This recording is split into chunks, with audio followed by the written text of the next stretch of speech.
At Arizona State University, we're bringing world-class education from our globally acclaimed faculty to you. Earn your degree from the nation's most innovative university. Online. That's a degree better. Learn more at asuonline.asu.edu. With so many options, why choose Arizona State University? For me, the only online option was ASU because of the quality. Their faculty was really involved with their students and care about your personal journey. The dedication to my personal development from my professors, that's been extremely valuable to me. Earn your degree from the nation's most innovative university. Online.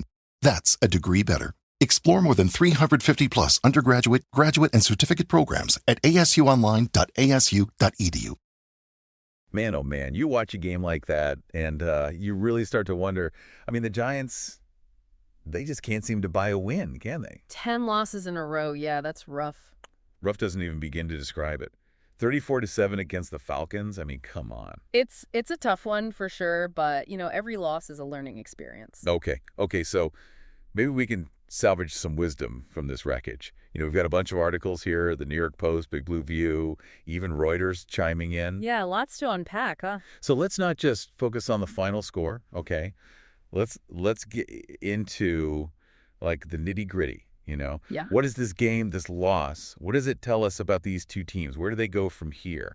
That's what we're going to deep dive into today. Yeah, sounds like a plan. All right, so first things first, the game itself. Now, you see 34-7 and you think, oh, total blowout. But hold on a second. Oh, yeah, I see where you're going with this. Giants actually scored first. Rookie Tyrone Tracy hauls in a touchdown pass from Drew Lock. First NFL touchdown, right? Exactly. Yeah. I mean, for a minute there, just a tiny, tiny minute, you thought, all right, maybe this is the turning point. Hope springs eternal, right? Well, Especially for Giants fans. then reality sets in. Jesse Bates III, pick 6. Bang. Just like that. Momentum shifts. And not in a good way for the Giants. And for those who might not be, total football fanatics, a pick 6 is when a defensive player, in this case Bates, intercepts the quarterback's pass and runs it all the way back for a touchdown. 6 points just like that. Yeah, it's a heartbreaker for sure. And it just seemed like from that moment on, everything went downhill for the Giants. Absolutely. The wheels came off. It's easy to look at the score and say, oh, the Giants were just bad. But it's rarely that simple. So what are we saying then? It wasn't just bad luck. No, not just bad luck. I mean, yeah, there's always a bit of that in football, but this was deeper. You got to look at Drew Lock, 2 pick 6s, a lost fumble. Ouch. Not a good day at the office for the quarterback. But here's the thing. You can't pin it all on him. Oh, I knew you were going to see that. The offensive line. Bingo. Ugh. They were struggling big time. 3 sacks on Lock, not nearly enough time to make plays.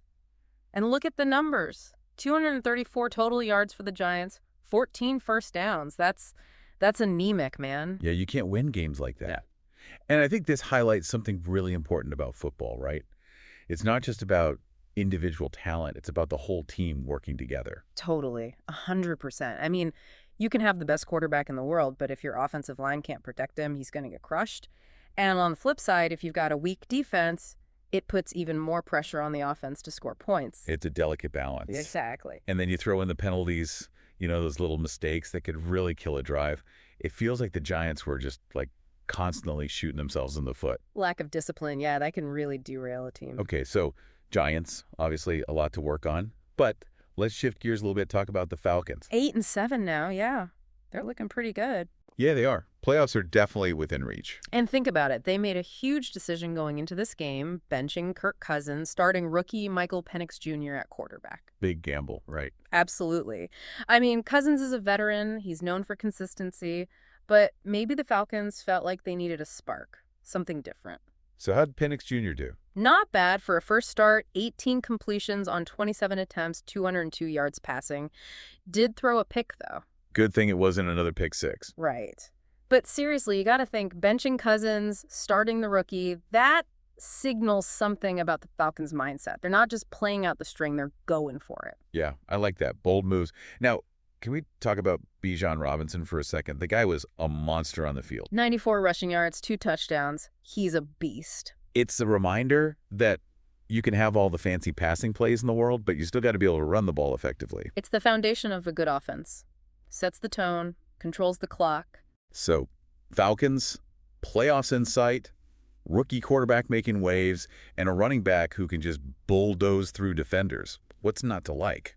Well, they've got some tough games coming up, so it's not a done deal, but they're definitely a team to watch. All right, let's circle back to the Giants. We've talked about the offensive line woes, the quarterback struggles. And don't forget those penalties. Right. The penalties. It all adds up.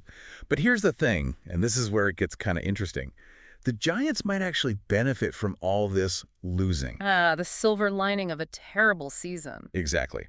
They're currently in line for the #1 pick in the draft. Which means they get their choice of all the top college prospects. And in a quarterback-driven league, you got to think they're eyeing one of these talented young quarterbacks coming out. We're talking Travis Hunter, Shedder Sanders, Cam Ward. Any one of those guys could be a franchise changer. It's almost like this game against the Falcons was a preview of what the Giants need to address in the draft. They saw firsthand what a dominant running back can do. They saw the potential of a rookie quarterback. And they saw the consequences of a weak offensive line. 2 games left for the Giants against the Colts and the Eagles. And they haven't won a single game at home this season. Can you imagine that? Ending the season 0-9 at home? It would be historically bad.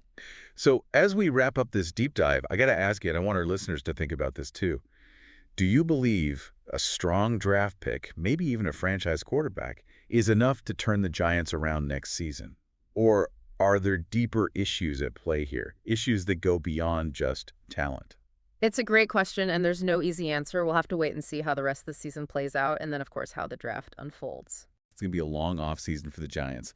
Lots of decisions to be made, lots of questions to answer. But hey, that's what makes football so fascinating, right? The constant ebb and flow, the hope, the heartbreak, the possibility of redemption. We'll be here to cover it all every step of the way. Absolutely. It's going to be an interesting ride, that's for sure.